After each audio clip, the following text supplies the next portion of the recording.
मित्रमैत्रिणींनो, CTET resources मध्ये तुमच्या सगळ्यांचं सहर्ष स्वागत आहे। आपण आपल्या या चॅनेलवर टीईटी पेपर 1, टीईटी पेपर 2, त्याचप्रमाणे सीटेट पेपर 1 आणि सीटेट पेपर 2 या विषयीचा सिलेबस डिस्कस करणार आहोत। जसं तुम्हाला माहिती आहे की टीईटी आणि सीटेट ह्या दोन्ही ज्या एक्झाम आहेत त्या म्हणजे त्याचे जे चान्सेस आहेत ते डिसेंबर महिन्यात होण्याचे चान्सेस आहेत। ऑक्टोबर, नोव्हेंबर व डिसेंबर या 3 महिन्याचा कालावधी आहे। या 3 महिन्यामध्ये ती एक्झाम कधी होऊ शकते, ठीक आहे। तर त्या अनुषंगानेच आज आपण एक टॉपिक आपण इथे अभ्यासणार आहोत। काही टॉपिक झालेले आहेत अगोदरच, जसं आपलं डेव्हलपमेंटचं टॉपिक झालेलं आहे, वायगोस्की झालेले आहेत, आणखी पण बरेचसे टॉपिक आहेत। आणि आज जो आपण टॉपिक अभ्यासणार आहोत तो आहे concept of intelligence and mental age. आपण पूर्ण सिलेबस अभ्यासणार आहोत टीईटीचा आणि सीटेटचा। काही प्रमाणात थोड्याफार प्रमाणात बदल आहे, तर आपण पूर्णच अभ्यास करणार आहोत सीटेटचा, ओके। आणि त्यानंतर आपण जास्तीत जास्त एमसीक्यूचा पण सराव करणार आहोत। आपण काय करणार आहोत की जर समजा हा टॉपिक आधी बघितलेला आहे, ओके, हा टॉपिक आणखी पण खूप वास्ट आहे, ठीक आहे ना। तर हा टॉपिक आज आपण इथे बघितला आहे, तर यानंतर या टॉपिकचे काय काय प्रश्न उत्तर, कुठल्या वर्षी कोणते प्रश्न उत्तर आलेले आहेत, ह्या सर्वांचा अभ्यास आपण करणार आहोत, ओके। तर आता बघा, स्टार्ट करूया आपण। सगळ्यात पहिले काय concept of intelligence and mental age, हा आपला टॉपिक आहे।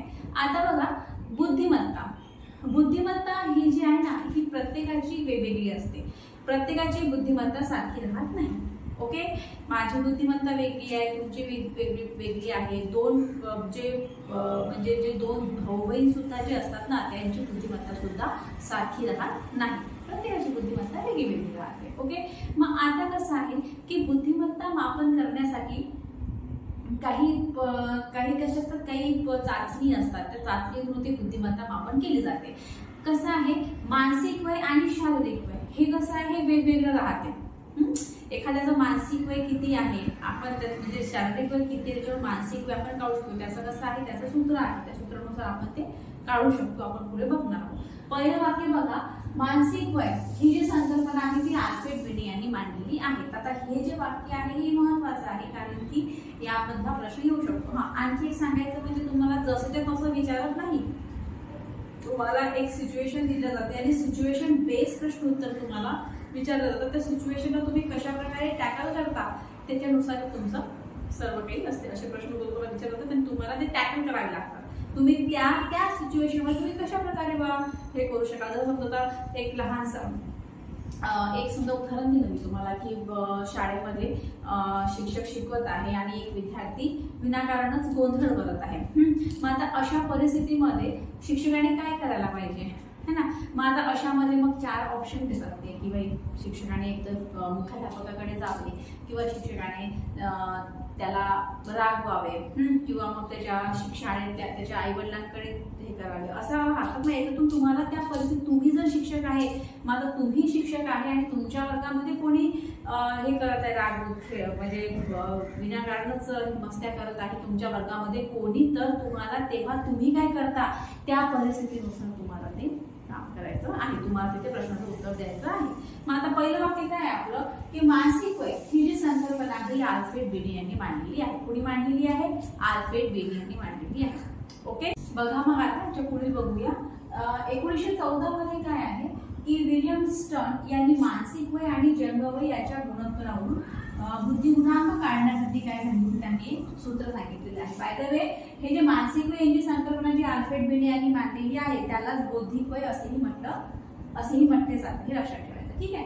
आता बघा काय की विलियम स्टर्न यांनी काय केलं की मानसिक वय आणि मग तुमचं जन्मवय यांच्या गुणोत्तरावरून बुद्धिगुणांक काढण्यासाठी सूत्र त्यांनी सांगितलेलं आहे, आणि यालाच मानसिक वयाचे गुणोत्तर असे म्हटले जाते, ठीक आहे।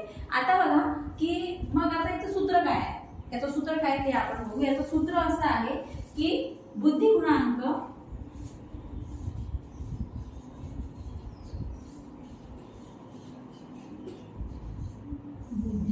बरोबर काय आहे तुमचं मानसिक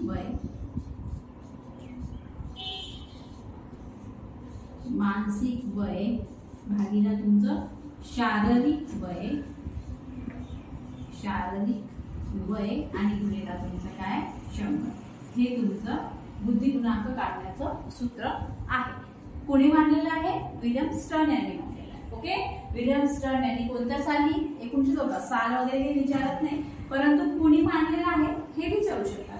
तर यांनी मांडलेलं आहे बुद्धी गुणांक काढण्यासाठी. त्यांनी सूत्र सांगितलं. सूत्र काय आहे तुमचं? की बुद्धी गुणांक बरोबर मानसिक वय, शारीरिक वय गुणिले तुमचं 100 हे आहे. आता एखाद्या वेळेस म्हणजे एका एक्झाम मध्ये मी बघितलं होतं टीईटीज मध्ये की त्यांनी गुणोत्तर काढण्यासाठी प्रश्न दिला होता.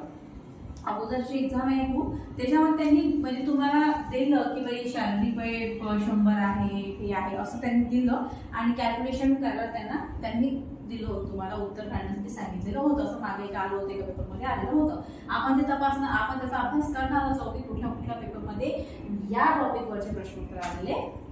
ठीक आहे. तर मग आता हे जे हे जे विल्यम स्टर्न आहे, विल्यम स्टर्न यांनी काय केलं की बुद्धी गुणांकाचं सूत्र सांगितलं. ते सूत्र तुमचं काय की मानसिक वय भागिले शारीरिक वय 100. ओके, बघा आता आपण काय बघितलं होतं? बुद्धिमत्तेचं आपण सूत्र बघितलं होतं. बुद्धी गुणांक काढण्याचं सूत्र बघितलं होतं. ते काय बघितलं होतं आपण? मानसिक वय भागिला तुमचं वास्तविक वय गुणिला तुमचं 100.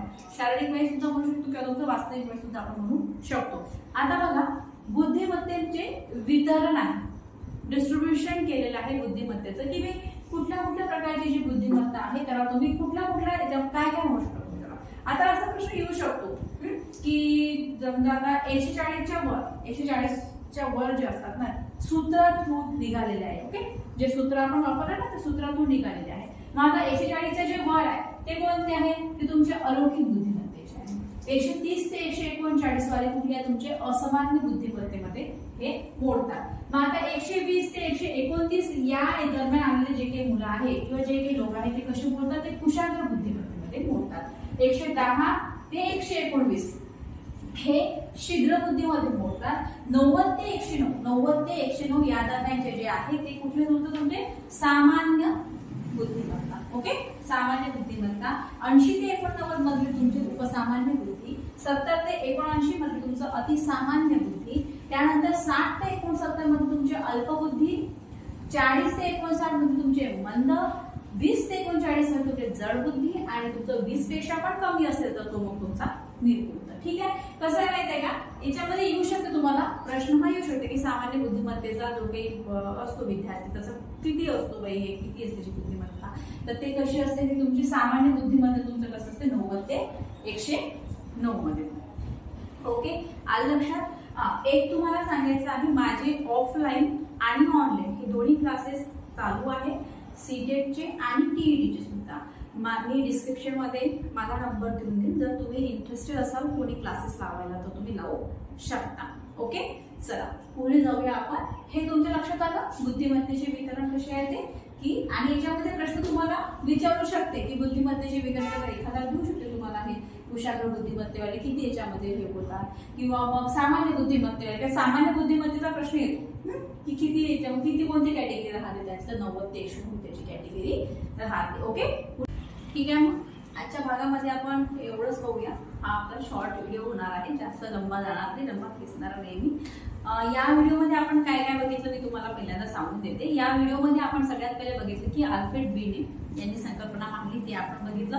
त्यानंतर मग आपण बघितलं यामध्ये की विल्यम स्टर्न यांनी सूत्र सांगितलेलं आहे आणि सूत्र काय सांगितलं आपण की बुद्धी गुणांक बरोबर तुमचं मानसिक वय भागिला तुमचं वास्तविक वय गुणिले तुमचं 100. हे हाय पॉइंट बघितला. पुढे आपण काय बघितलेलं आहे की आपण वितरण बघितलं, बुद्धिमत्तेचे वितरण आपण बघितलं की कुठल्या कुठल्या बुद्धिमत्तेचे कायचे जे की आहे म्हणजे 140च्या वर असेल तुम्ही काय म्हणाल त्यांची बुद्धिमत्ता, 130 ते 139च्या दरम्यान असेल त्यांना तुम्ही काय म्हणाल हे आपण बघितलं. ठीक आहे, या व्हिडिओमध्ये आपण एवढंच करू. पुन्हा जो भाग राहील माझा, पुन्हा जो व्हिडिओ राहील माझा, त्या व्हिडिओमध्ये मी कार्ल रॉजर्स हा एक जो विचारवंत आहे, सायकोलॉजिस्ट आहे, याची थेअरी मी तुम्हाला सांगणार आहे. कारण की त्या थेअरीवरचे प्रश्न उत्तर मला जास्त प्रमाणात दिसत आहे पेपरमध्ये, तर ती थेअरी आपण डिस्कस करूया.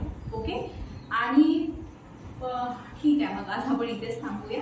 पुढील व्हिडिओमध्ये आपण कार्ल रॉजर्सला बघूया.